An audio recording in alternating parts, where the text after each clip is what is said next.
अस्सलाम वालेकुम स्टूडेंट्स, कैसे हैं आप सब। उम्मीद करता हूँ आप सब ठीक होंगे। लास्ट लेक्चर में मैंने आपको पढ़ाया था मैट्रिक्स इन्वर्जन मेथड।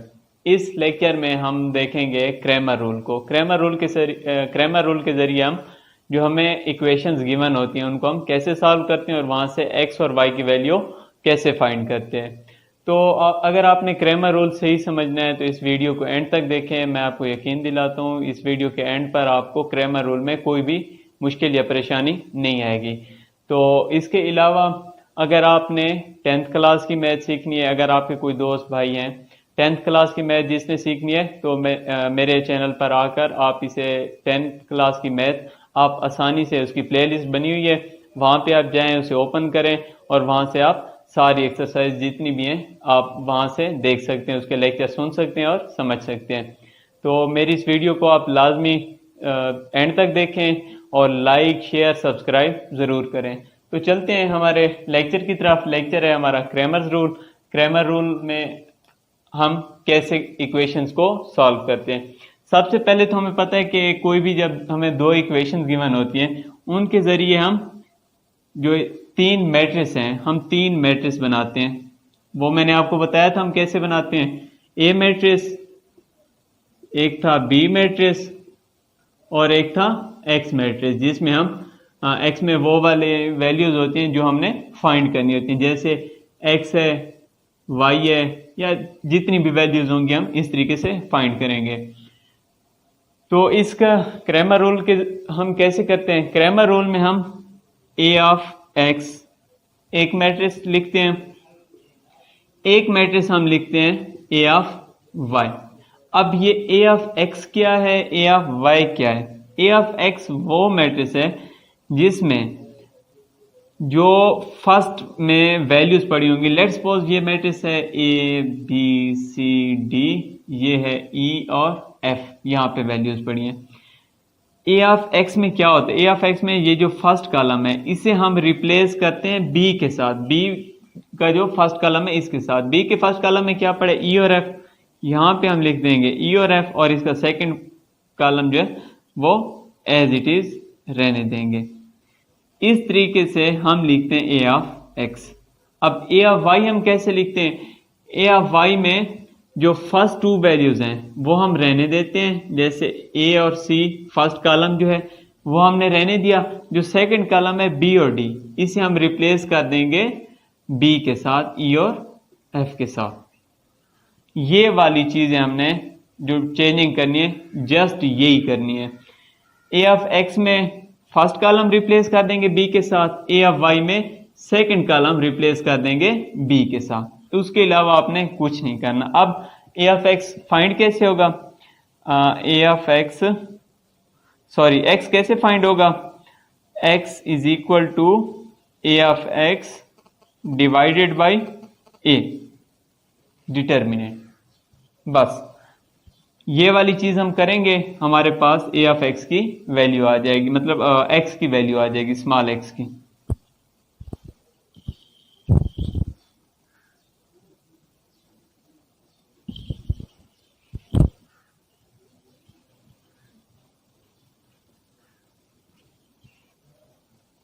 ये दो काम,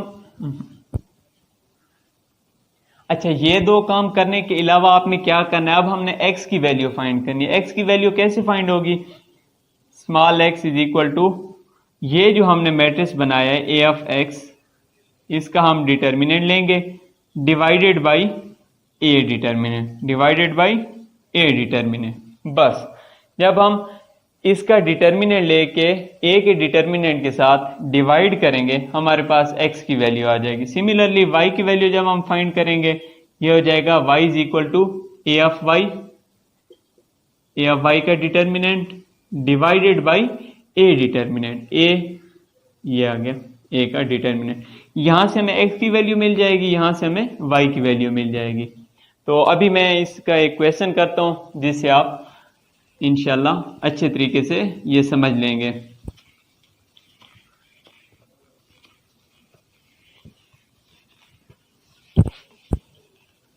अच्छा, इसका जो क्वेश्चन है, क्वेश्चन में लिख लेता हूं। क्वेश्चन है क्वेश्चन नंबर 1, एक्सरसाइज नंबर 1.6 का क्वेश्चन नंबर 1, इसका पार्ट हम कर रहे हैं। मैं इसका पार्ट कर देता हूँ, इसका फोर्थ पार्ट मैं कर देता हूँ। फोर्थ पार्ट ये आ गया। फोर्थ पार्ट की जो इक्वेशन है वो है 3x minus 2y is equal to -6 और 5x minus 2y is equal to -10। ये है हमारे पास क्वेश्चन। सबसे पहले हम इसके मैट्रिक्स बनाएंगे, उसी तरीके से 3 मैट्रिक्स बनाएंगे जैसे हमने इन्वर्जन मेथड में किया था। 3 मैट्रिक्स कैसे बनेंगे? सबसे पहला मैट्रिक्स होता है हमारे पास ए मैट्रिक्स कौन सा होता है? एक्स और वाई के जो कोफिशिएंट हैं उन्हें हम लिख लेंगे। यहाँ पे जो फर्स्ट इक्वेशन है इसमें एक्स के साथ क्या पड़ा है? 3 हमने लिख दिया। वाई के साथ क्या पड़ा है? -2, ये -2 हमने लिख दिया। अब सेकंड इक्वेशन, एक्स के साथ क्या पड़ा है? 5, ये हमने लिख दिया। y के साथ क्या पड़ा है? -2, ये हमने लिख दिया। ये आ गया हमारे पास ए मैट्रिक्स। जो सेकंड मैट्रिक्स था वो था एक्स मैट्रिक्स में हमने क्या करना होता है? एक्स मैट्रिक्स में जो वैल्यूज हमने फाइंड करनी होती हैं वो लिखेंगे। यहाँ पे एक्स फाइंड करना है, मतलब एक्स और वाई यूज हो रहे हैं। यहाँ पे भी एक्स और वाई यूज हो रहे हैं, मतलब फाइंड हमने कौन सी वैल्यू यूज करनी है? एक्स और वाई की। अब थर्ड मैट्रिक्स हमारे पास कौन सा होता था? थर्ड था बी मैट्रिक्स। बी मैट्रिक्स क्या था? इक्वल टू की दूसरी साइड पे जो वैल्यूज पड़ी होती थी वो था हमारा बी मैट्रिक्स। यहाँ पे क्या पड़ा है? फर्स्ट इक्वेशन में -6, सेकंड इक्वेशन में -10। ये है हमारा बी मेथड। अब हम इसको सॉल्व करते हैं। सॉल्व कैसे करते थे? सबसे पहले जब हमने क्रैमर रूल पढ़ा था उसमें हमने देखा था कि हम 2 नए मैट्रिक्स बनाते हैं। वो कौन से थे? ए ऑफ एक्स और A of Y. A of X कौन सा मैट्रिक्स था? A of X is equal to, A of X में हम क्या करते थे? फर्स्ट कॉलम को बी के कॉलम के साथ रिप्लेस करते थे। यहाँ पे 3 और 5 था, बी के कॉलम में जो वैल्यूज पड़ी हैं इस 3 और 5 फर्स्ट कॉलम को इसके साथ रिप्लेस करेंगे। मतलब यहाँ पे आ जाएगा -6 -10। इस 3 और 5 की जगह हमने -6 और -10 लिख दिया। बाकी इसकी जो वैल्यूज पड़ी हैं वो हम एज इट इज लिख देते हैं। ये आता है हमारा ए ऑफ एक्स। अब जब हमने एक्स की वैल्यू फाइंड करनी थी वो हम कैसे फाइंड करते थे? ऊपर था हमारा ए ऑफ एक्स, इसका determinant divided by A matrix का डिटर्मिनेंट। तो सबसे पहले हम क्या फाइंड कर लेते हैं? सबसे पहले हम ए का डिटर्मिनेंट फाइंड कर लेते हैं। तो ए का डिटर्मिनेंट फाइंड करना है, मैं ए का डिटर्मिनेंट यहां पे फाइंड कर लेता हूं। A determinant is equal to, ये हो गया 3 -2 5 -2, इसका डिटर्मिनेंट में डायगोनल आपस में मल्टीप्लाई होते हैं, मतलब ये होते हैं ऐसे मल्टीप्लिकेशन होती है। फर्स्ट ये दो 3 मल्टीप्लाई बाई -2, दरमियान में साइन हमेशा नेगेटिव का आता है। सेकंड में ये जो बाकी बचते हैं ये आपस में मल्टीप्लाई होते हैं। 5 मल्टीप्लाई बाई -2, ये आ गया। सिंप्लीफाई करेंगे 3 मल्टीप्लाई बाई -2, ये आ जाएगा -6, दरमियान में ये माइनस है। अब ये माइनस और ये माइनस जब मल्टीप्लाई होंगे, माइनस माइनस हमेशा प्लस होता है। 5 to the 10। अब इसे जब मजीद सॉल्व करेंगे तो मैं इसे ए मैट्रिक्स की जगह लिख लेता हूं, क्योंकि अब हमें ए मैट्रिक्स की जरूरत नहीं पड़ने वाली। अब जब हम इसे मजीद सॉल्व करेंगे तो इसका आंसर आ जाएगा ए डिटर्मिनेंट इक्वल टू -6 + 10, मतलब प्लस माइनस माइनस, और साइन आएगा जो लार्ज वैल्यू या बड़ी वैल्यू कौन सी है? प्लस है। प्लस का साइन आएगा, प्लस हम लिखते नहीं है, और ये होंगे क्या? Plus minus minus. 10 - 6 4, ये आ जाएगा हमारे पास ए का डिटर्मिनेंट। अब हमें इस चीज की जरूरत नहीं है क्योंकि हम ये चीज सिंप्लीफाई करके लिख चुके हैं। अब हमारे पास ए का डिटर्मिनेंट तो आ गया। अब हमने क्या फाइंड करना है? ए ऑफ एक्स का डिटर्मिनेंट। ये हमारे पास ए ऑफ एक्स है, इसका हम डिटर्मिनेंट फाइंड करते हैं। ये लिख लेंगे हम A of X determinant equal to, यहाँ पे इसकी जो वैल्यूज पड़ी हैं एज इट इज सबसे पहले लिखेंगे और नेक्स्ट स्टेप में हम इसका डिटर्मिनेंट ले लेंगे। डिटर्मिनेंट में क्या होगा, डायगोनल आपस में मल्टीप्लाई, -6 मल्टीप्लाई बाई -2। अब मैं यहाँ पे इसे डायरेक्ट कर रहा हूँ क्योंकि उम्मीद करता हूँ कि आप लोगों को इस चीज़ की समझ आ गई होगी।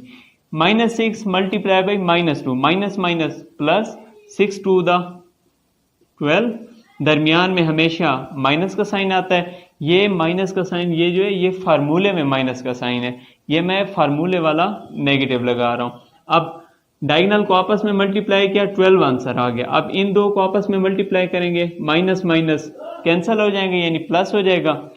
10 मल्टीप्लाई बाई 2 20।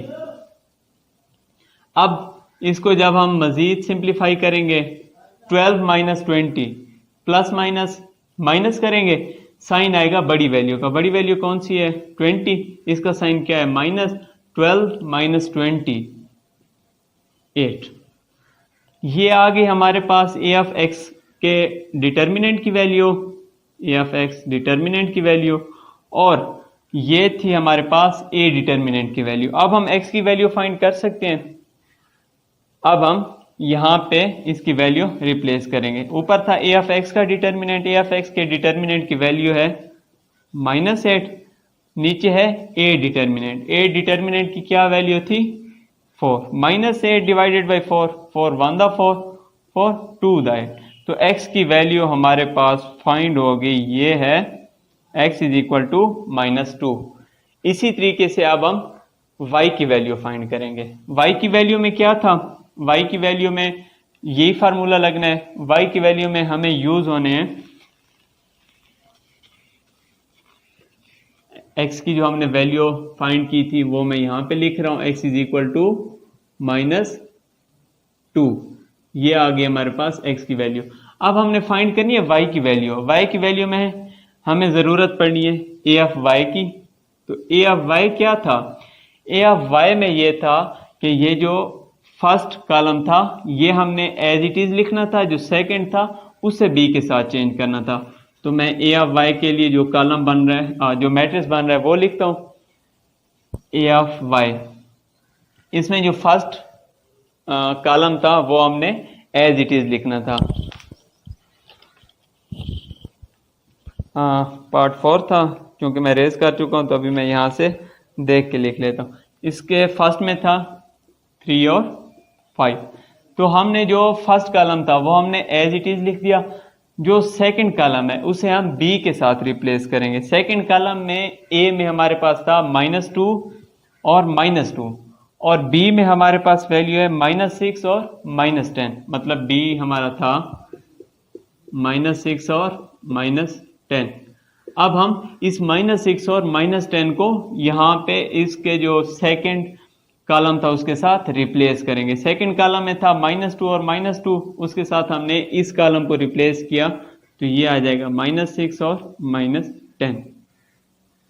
अब हमने क्या फाइंड करना है, अब हमने देखना है कि a ऑफ y का डिटर्मिनेंट। क्योंकि हमें y की वैल्यू के लिए y is equal to a of y determinant divided by a determinant. a determinant की वैल्यू हमारे पास पड़ी है, a ऑफ y का डिटर्मिनेंट हम यहां से फाइंड करेंगे। तो ये लिख लेंगे a of y determinant equal to, ये हो जाएगा 3 - 6 5 - 10। अब हमें a ऑफ y की जरूरत नहीं है क्योंकि हमने इसका डिटर्मिनेंट लेना था, वो हम यहाँ पे लिख चुके हैं। तो मैं इसे यहां से रेज कर देता हूं।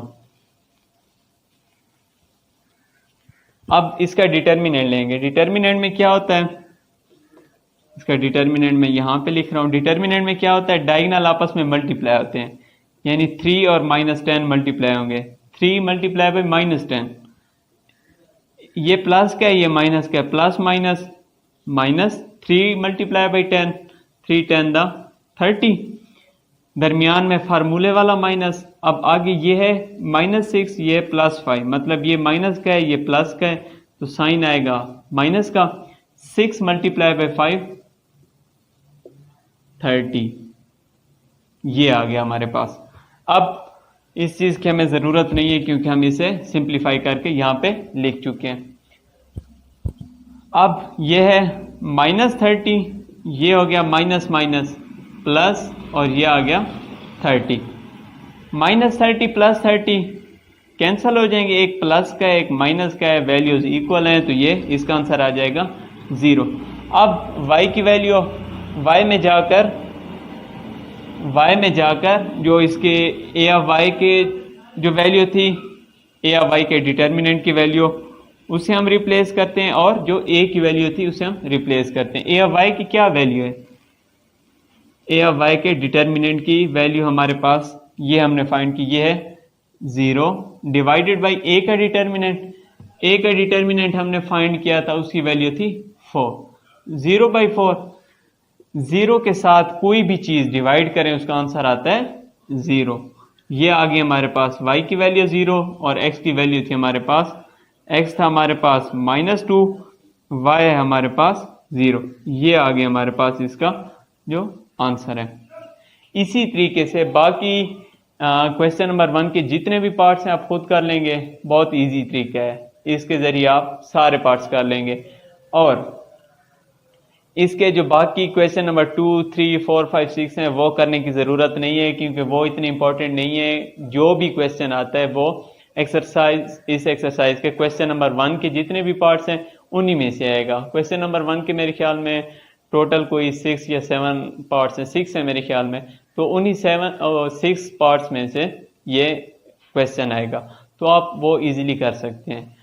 तो इसके अलावा बाकी जितने भी क्वेश्चन हैं उन्हें छोड़ दें। अगर आपको इस लेक्चर की समझ आई है तो चैनल को ज़रूर सब्सक्राइब करें और इस वीडियो को लाइक करें, दोस्तों के साथ शेयर करें और दोस्तों को रेकमेंड करें। बाकी वीडियो के स्टार्ट में भी मैंने आपको बताया था कि मैं 10th की जो मैथ है वो भी समझा रहा हूँ साथ साथ। तो अगर आपका कोई भाई दोस्त कोई भी है, स्कूल में है कोई या कुछ भी है, तो आप उसे ये रेकमेंड कर सकते हैं। अगर आपको यहाँ से समझ आई है तो आप उसे ज़रूर रेकमेंड करें और उन्हें बताएं कि आप यहाँ से आके जो हमारे पास 10th की मैथ है वो आप इजीली समझ सकते हैं। इसके अलावा जो MCS या BSCS के स्टूडेंट्स हैं, जो 5th 6th सेमेस्टर के स्टूडेंट्स हैं, या जो लोग जावा सीखना चाहते हैं, तो जावा के ट्यूटोरियल भी मैंने यहाँ पे अपलोड किए हुए हैं। और उसके अलावा जो डिजिटल लॉजिक डिज़ाइन और हमारे पास ऊप थी ऑब्जेक्ट ओरिएंटेड प्रोग्रामिंग इन जावा, वो हमने जावा में की हुई है, तो उसके लेक्चर भी पढ़े हैं, तो आप वहाँ से भी हेल्प ले सकते हैं। अगर आपको इसकी समझ आई है तो आप ज़रूर इसे लाइक शेयर सब्सक्राइब करें और दोस्तों को इस चैनल के बारे में ज़रूर बताएं। तो नेक्स्ट वीडियो में मैं आपको समझाऊंगा चैप्टर नंबर 2 हम स्टार्ट करेंगे। तब तक के लिए अल्लाह हाफिज़।